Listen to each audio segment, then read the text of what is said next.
Welcome to the Abridged Presidential Histories with Kenny Ryan, episode 41A, Bush and the End of the Cold War, an interview with Jeff Engel. I'm excited to welcome Jeff Engel to the show today. Jeff is the director of the Center for Presidential History at Southern Methodist University, author of numerous books on George H.W. Bush, including When the World Seemed New, George H.W. Bush and the End of the Cold War, and I'm happy to say an old friend of mine. Today, we're going to talk about the end of the Cold War, the role Bush played in it, and the question I keep hearing folks ask, who won the Cold War? It'll be a great conversation. Let's get into it. Welcome to the show, Jeff. Hey, it's so good to see you, Kenny. Thank you. It's a delight to have you on. So let's start with, what do you think when you hear the question, who won the Cold War? What does that bring to your mind? What thoughts does it surface? Usually a bright flash of red goes through my eyes because it's such an important question and such a misunderstood question within our politics. Where to begin? The very framing of the idea of who won the Cold War is, I think, problematic. And This is not just an academic being pedantic. There's actually policy-making implications for our own day behind this thinking. Right. Because at the end of the day, we did not so much win, the West did not so much win, democracy did not so much win the Cold War as the Soviets gave up. And you could argue that still leaves you as the winner. So for example, not to get political immediately, but in the last debate between Kamala Harris and Donald Trump, the general consensus from many people was not so much that Trump won or Trump lost, but that the other person didn't do well. So, in that case, that Trump did not do well. And so Harris didn't necessarily win, but Trump lost. And I think we see that previously. After 40 years of communism in the post-Cold War period, and since 1917 for 60 years, the truth is that the Soviet state was not working. And everyone within the Soviet bureaucracy understood that their system was not working. We cannot find basically a single policymaker within the late 1970s within the Soviet bureaucracy who was willing to grant, whenever they would be candid, grant that the system was working. The problem is nobody wanted to do anything about it. Go figure. A strange thing happens. Mikhail Gorbachev shows up. He initiates reforms, and those reforms lead unexpectedly to a demise of not only the Cold War, but ultimately to a demise of the Soviet Union, something that was not expected. What's critical is that none of that story I just told you involves the United States. Right. So we are an outside force. We are an important force. We are simultaneously, however, engaged in a domestic ramping up of the Cold War from the late 70s after the invasion of Afghanistan in 79, then obviously subsequently through Ronald Reagan. And much of what Ronald Reagan talked about was transcending the Cold War, was ending the Cold War, was winning the Cold War. Right. He essentially said the 1970s were a period where we thought we would coexist forever, basically a tie forever, if you will. Right. Let's go ahead and win. And he said we're going to do this by increasing the moral outrage that we express against communism and by increasing our military spending in order to spend them into oblivion. Again, they were already being spent into oblivion. So, you could argue that Reagan and his military policies exacerbated the issue a little bit, but didn't change the fundamentals. Yeah. So, the best analogy I have from this is, if you have a patient that is dying from long-term cancer, and the doctor comes in at the very end and offers euthanasia, who is to fault for the death? Yeah.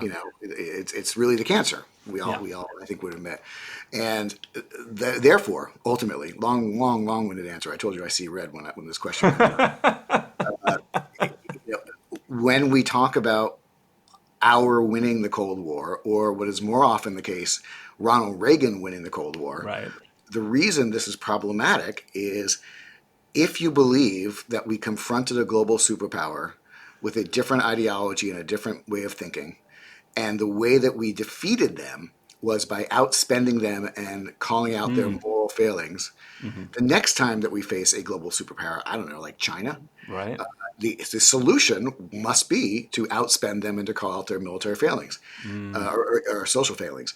And I think that is the wrong reading of what happened, which means simply going back to a Reagan-esque policy of saying, well, we can outspend them is not the solution for how to deal with China, though that's the obvious solution if you want to say, how did we win the Cold War? Yeah. The point of history is to learn from it, and if you learn the wrong lesson from it, then that can be more dangerous than not looking at it at all. Absolutely. Absolutely. So everything you just shared is very much hindsight 2020. We look back now, we see that the Soviet Union was weak. I'm curious, when Bush entered office on January 20th, 1989, what did he think the state of the Cold War was? Like, did he know they were on their last legs, or were they still the big, scary red menace? Look how large that is on the map. You know, it's a very interesting. You asked the question exactly right, because one of the things that Ronald Reagan was famous for saying is that we're going to win the Cold War. And my contention is that, when he said, my solution is we win, they lose. Right. That's actually an aspiration. That's not a strategy. And the reason it's not a strategy is it doesn't tell you anything about the day after. Mm-hmm. No pun intended for Cold War historians.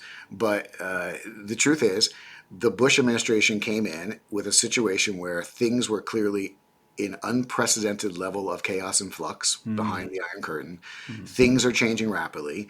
There are those who are claiming the Cold War is over, especially Reagan's allies, because they want to make sure that he gets the credit for it.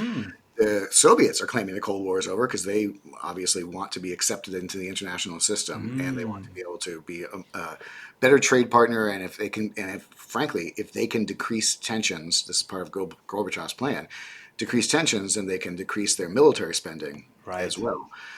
So again, they're not decreasing military spending because they want the Cold War to be over. They're decreasing military spending so that they can continue as a state, as a leader, to get it down to an affordable level, if you will.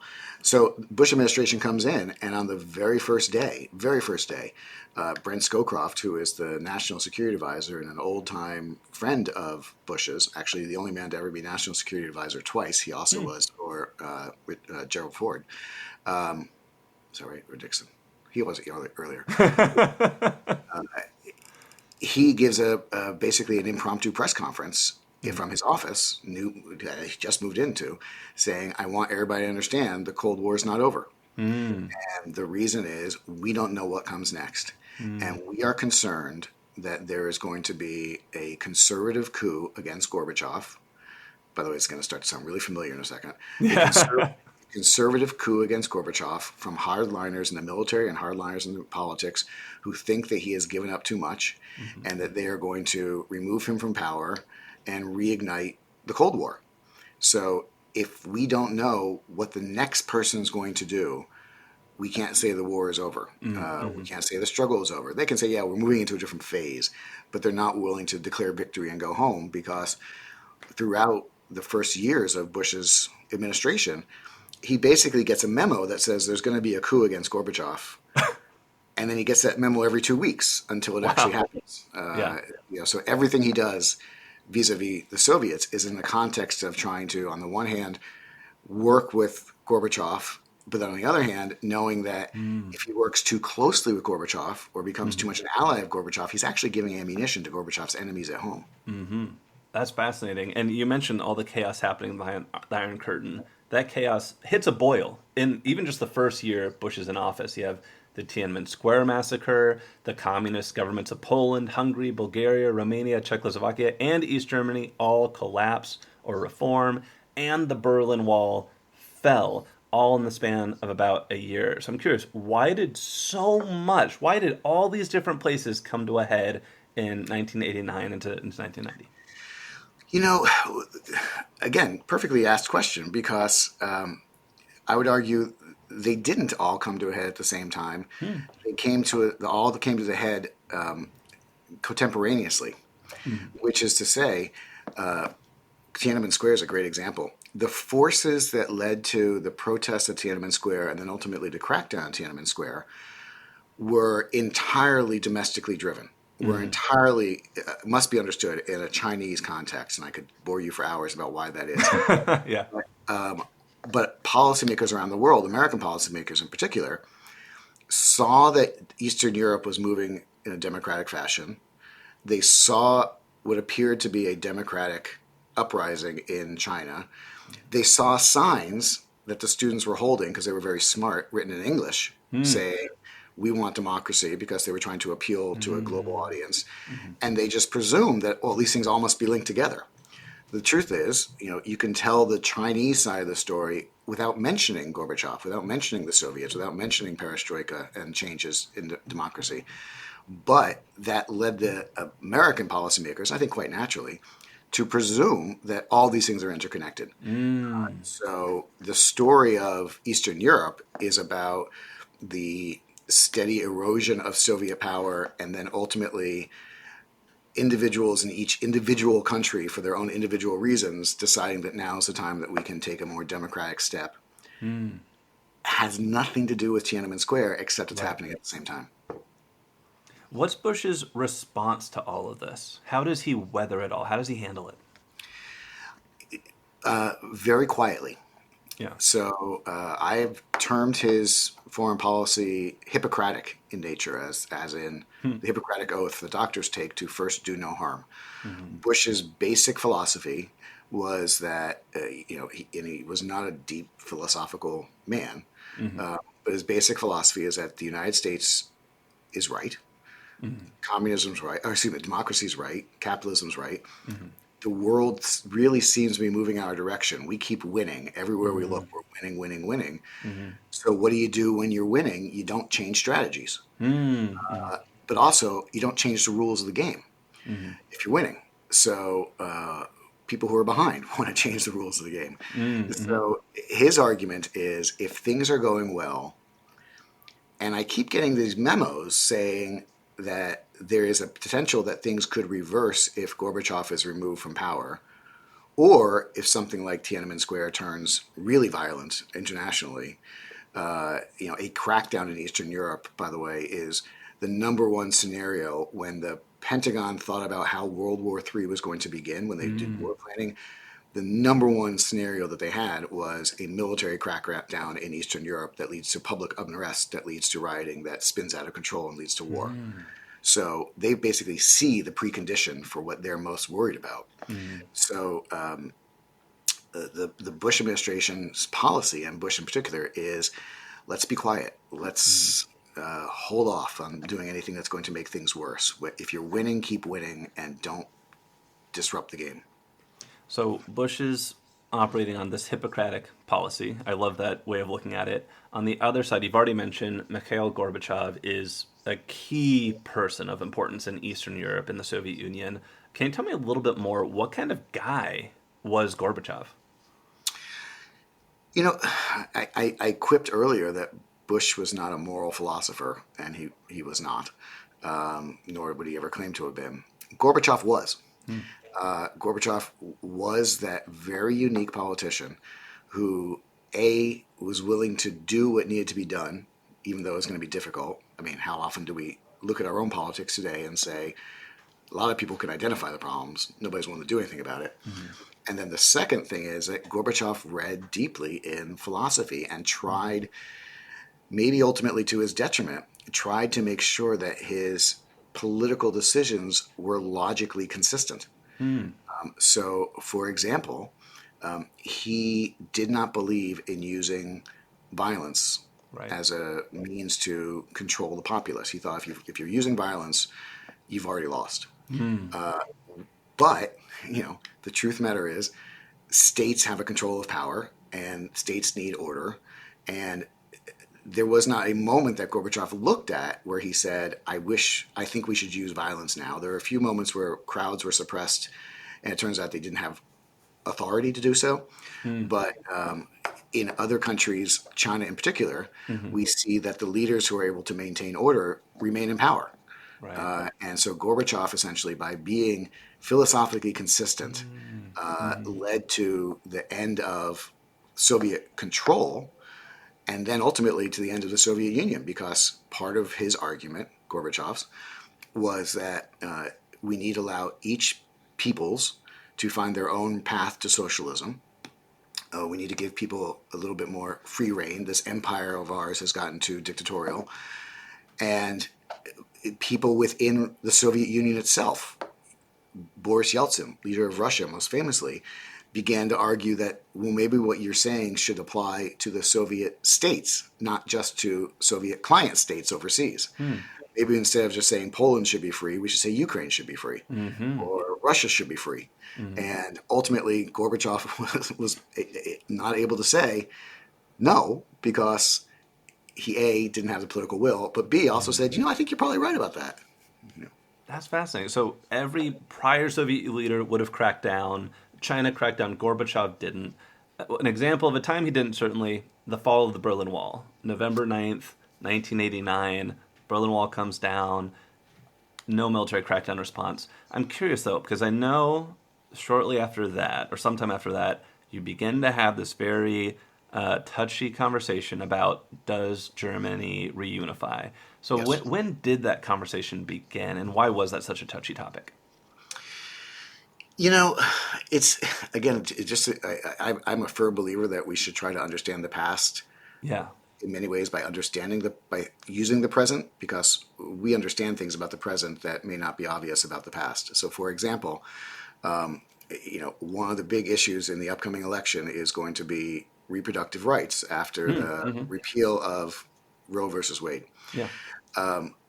I would argue that one of the reasons this is a political problem in many ways for Donald Trump and the Republicans is that for the previous 40 years, they have been saying, let's get rid of Roe v. Wade without any expectation it would ever happen.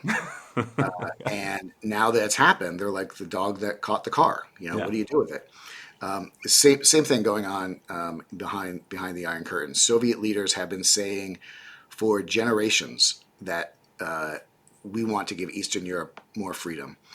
Every time Eastern Europeans actually took that freedom, whether it was Germany, East Berlin in 1953, whether it was Czechoslovakia in 68, Hungary in 56, every time they did it, somebody ultimately said, you've gone too far, and they cracked down.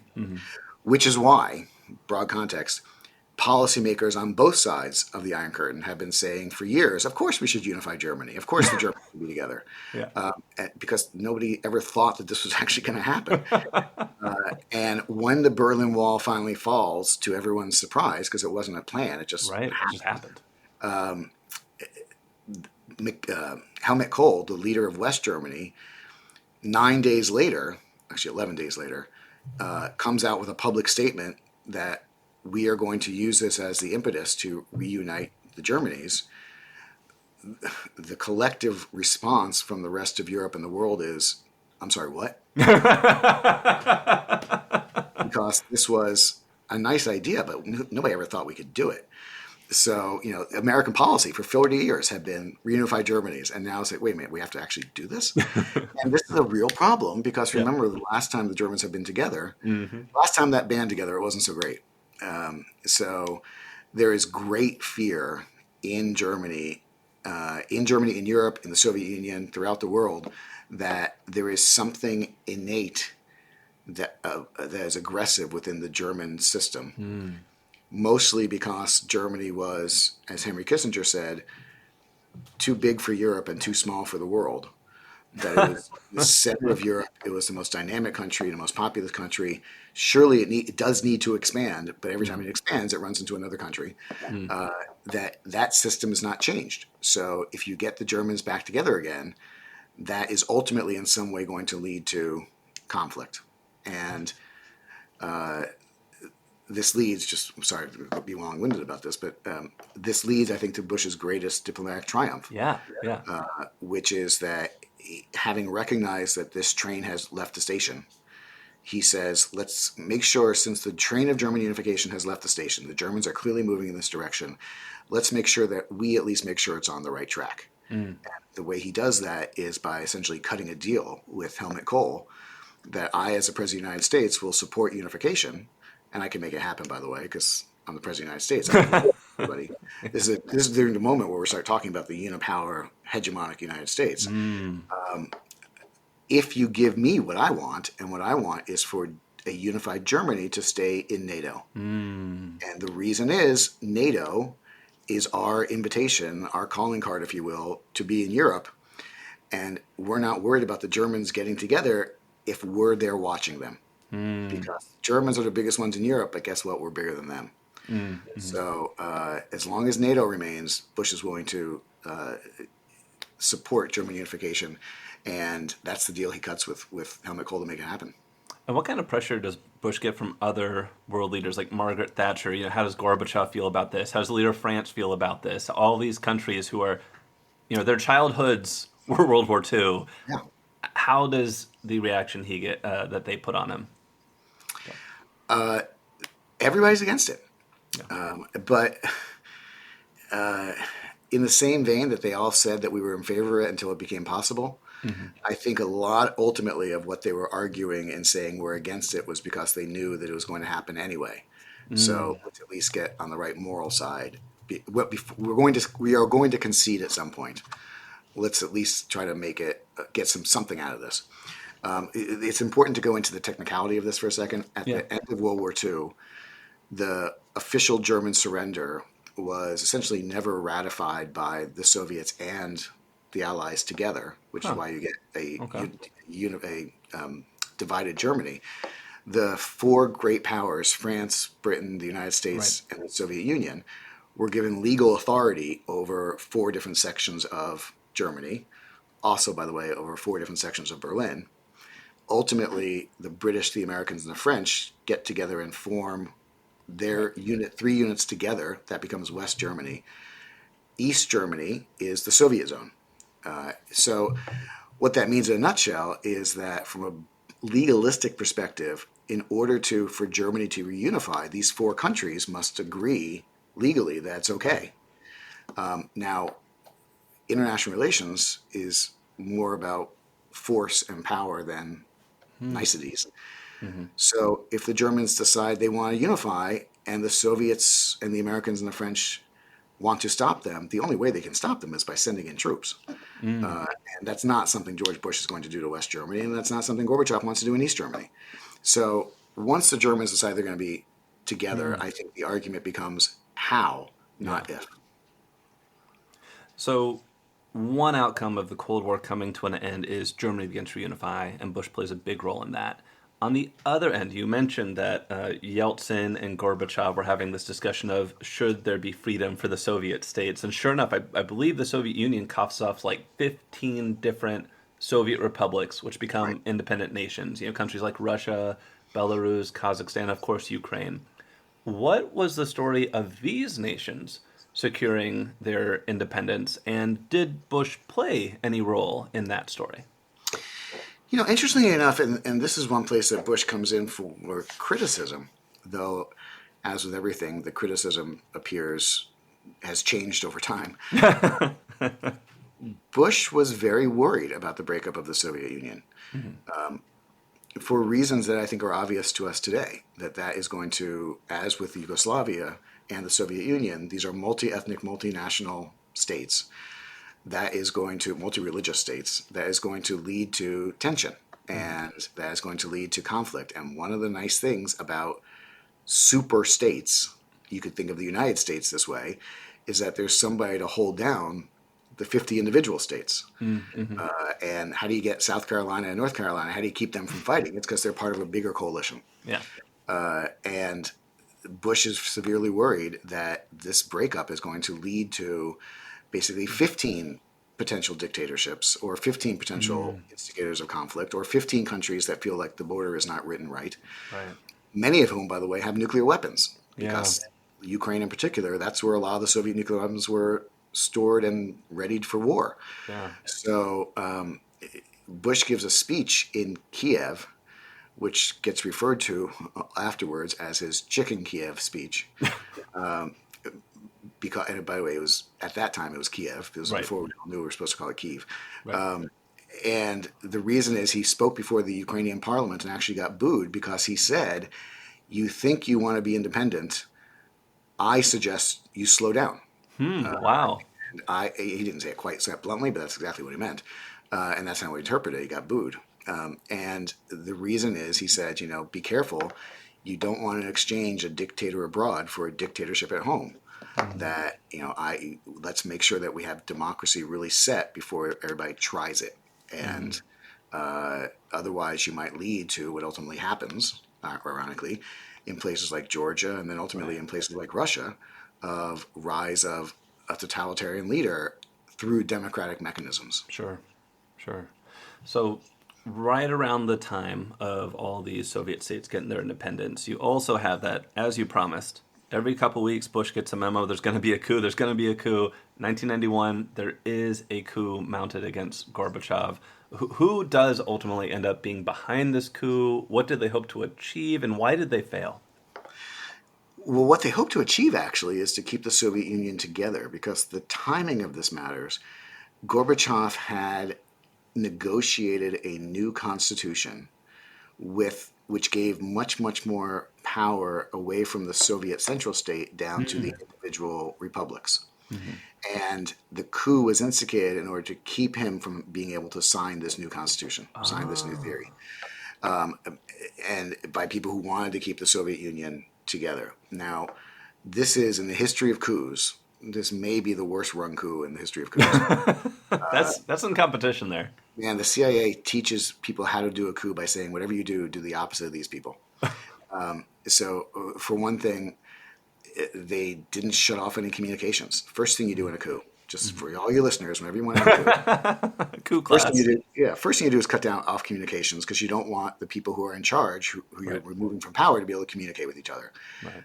But they keep the telephones running. Next, you want to cut down transportation so that people can't move. No, they keep the subways open. Next, you want to cut down international attention. They should have shut off all the CNN cameras, and they didn't.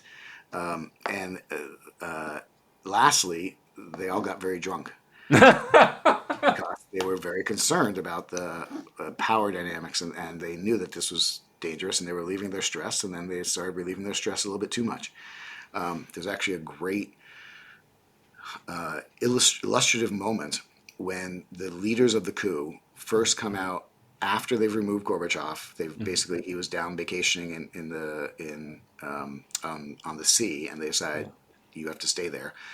They then come out and give a press conference, and they fail at the press conference because the Soviet reporters who had been believing this idea of democracy and of an open system of the press, in particular being important democracy, ask real questions. And the Soviet leaders, being Soviet leaders and having had a few drinks, are completely incapable of answering real questions. And it's not just that they don't have answers, that blows their mind that, wait a minute, I'm a Soviet leader and you're asking me a real question? Wow. That's never happened in my entire life. So that was all broadcast on television. Again, didn't do a good job of shutting down the communications.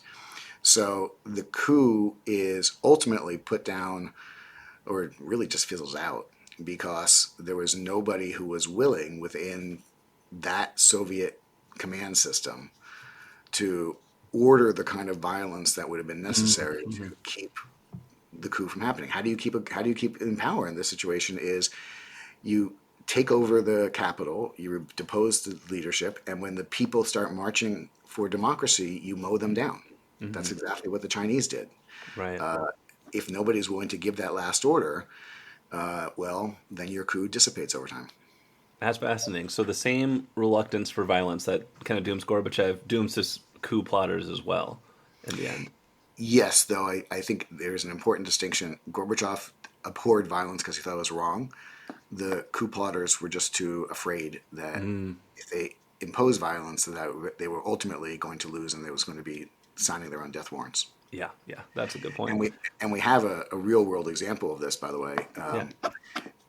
Just the previous year, Romania had fell. Ceausescu, their dictator for many decades, had wound up being hung, among other unpleasant things done to his dead body.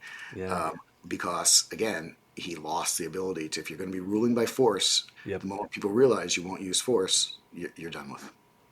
At what point do you think Gorbachev realized the Cold War could not be won by the Soviet Union? 1977. Wow, yeah. And again, it's important to stress, nothing that happens at the end of the Cold War and with the Soviet Union was what Gorbachev wanted.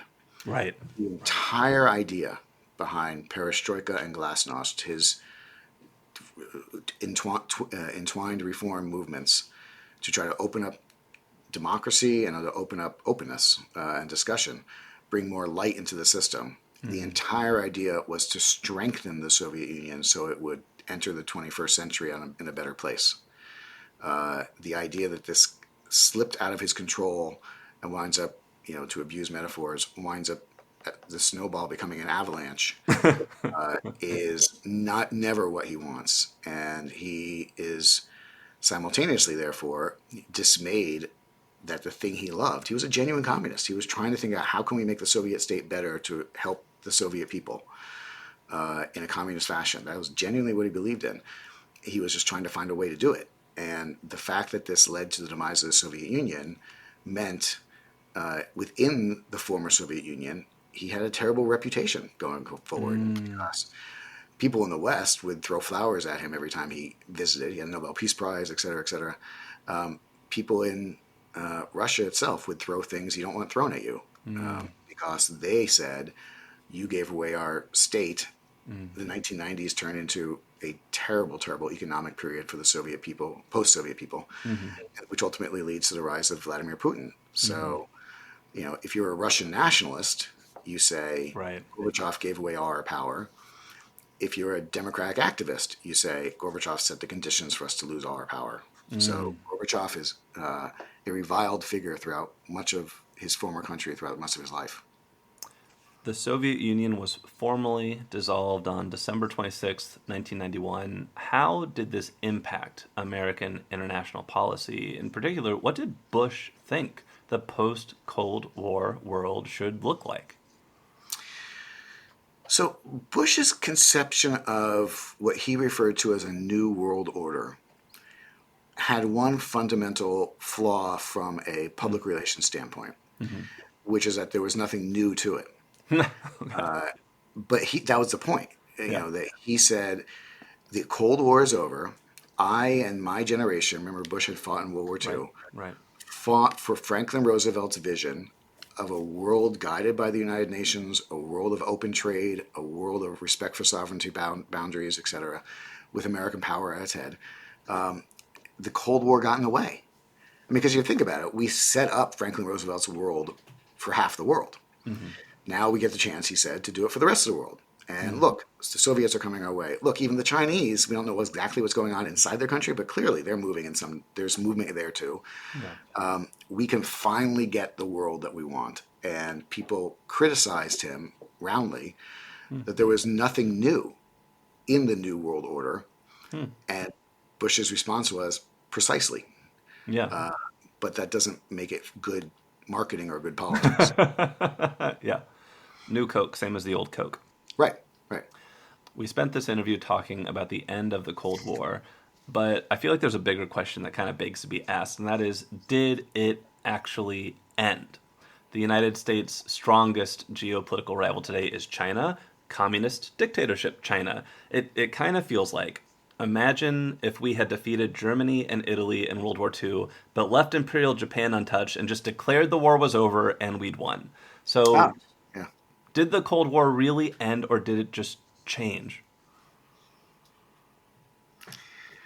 So here I'm going to suggest the answer to this question for each of your listeners in particular, how they choose to answer it, will reveal more about them and their personality and their sense of how the world operates than about the specific answer. Because if you believe that the Cold War was a ideological conflict between communism and capitalism, it's over. The Soviets became capitalistic before they became fascistic. And there's no more capitalist place in the world than China. So, that ideology won. So if you think it's an ideological struggle, the Cold War is over. If you think the Cold War is the latest manifestation of a multi-century long struggle to determine whether or not Russia is or is not part of Europe, and also whether the United States is and is not part of Europe and the Pacific Rim, you would say that, well, we're just in a new phase, and that the Cold War was just a phase of a broader struggle. People were predicting Russian-American geopolitical strife throughout the 19th century, because it was very clear that these were the two powers on the outside of Europe that were growing the strongest. So of course they're going to come into conflict. The new idea of the Cold War was that there was an ideological component to it as well. So again, sort of epistemologically, if you think the world is run by huge tectonic trends across time, then the Cold War itself is just a phase of the broader struggle. If you think it's a battle of ideas, then the Cold War ended with communism being debunked because even the communists didn't believe it anymore. And by the way, I think this is one of the problems with how we think about this as Americans, that we think we won the Cold War because our enemies decided to come over to our side. It may not be that we convinced them. And by the way, it may be that our system could use a good looking at as well. But we weren't going to do that when we were fighting the communists. And then once the communists become capitalists, we're certainly not going to do that because everybody loves capitalism. So there's a great argument to be made, which I find very convincing, that one of the problems we face domestically in the United States is that the Cold War essentially put boundaries on political debate in the country, because you had to always know that there was an external threat that was greater than your internal divisions. Once we remove the external threat, that also removes the boundaries of political debate in our country, and we are perhaps consequently more at odds with each other than we've been since at any time before the Cold War. Last question I got for you is, what lessons in leadership can we learn from George H.W. Bush and his handling of this end of the Cold War? I think there's actually a lot to learn, and I frankly tried to model some of my own leadership, much smaller scale, on what I took from Bush. The most important thing I took from Bush is his understanding, and Eisenhower epitomized this as well when Bush modeled himself after Eisenhower, that it's amazing what an organization can accomplish if nobody worries about who gets the credit. And especially if you're already at the top of the food chain. Everybody knows that the Bush administration's success are called the Bush administration's success. You don't need to rub it in everybody's face that you are making every decision, because everybody knows you're making every decision. Everybody knows every policy needs your signature. So therefore, give credit to everybody else. Make sure everybody else knows, internationally as well. Make sure everybody else, it's not, the United States was just a player in this situation. Behind the scenes, the United States was actually the active negotiator through 37 hours of phone calls to make this crisis go away. The world doesn't need to know that. The purpose was to solve the crisis. So being humble and giving others credit is the thing which I think is something which I think is a leadership lesson from Bush. And there's an important element to that, which is, remember, Bush doesn't get reelected. And there's a variety of reasons for that. But he certainly, among the reasons, is not able to claim credit for his great foreign policy because he always gave other people the credit. So it's obvious to think of the ways in which he is different from, say, Donald Trump.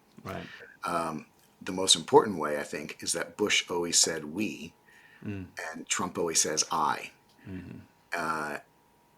It is also notable that Trump may be about to win again, and Bush left after one term because he felt repudiated as a leader, which meant that it was time for the next leader. If you see the world and everything that you do as a manifestation of yourself, not as your team, then you have more sticking power, if you will. If you've enjoyed this interview with Jeff and want to learn more about Bush, please pick up When the World Seemed New, George H.W. Bush and the End of the Cold War, or any of Engel's other excellent books on George H.W. Bush. Thank you for your time, Jeff. It was so good to talk to you, man. Thank you for listening to today's episode of Abridged Presidential Histories. If you enjoyed it, please subscribe, tell your friends and family about the show, and write a 5-star review on your podcast listening platform of choice. If you'd like to support the show, you can look it up on Patreon or go directly to www.patreon.com/abridgedpresidentialhistories. This helps me buy books and pay to host the show, and thank you so much to everyone who's contributed so far. The music in today's podcast was a public domain recording of the United States Army Old Guard Fife and Drum Corps. In our next episode, a tradition returns. I will join fellow American history podcasters Howard Dory of Plotting Through the Presidents, Alicia of Civics and Coffee, and Jerry Landry of Presidencies of the United States for a round-table discussion where we each get to ask exactly one question of each other host. Some will be serious, some will be silly, all will be enjoyable. The APH narrative will continue afterward, but it's the third annual Friendsgiving History Podcast Spectacular next time on Abridged Presidential Histories.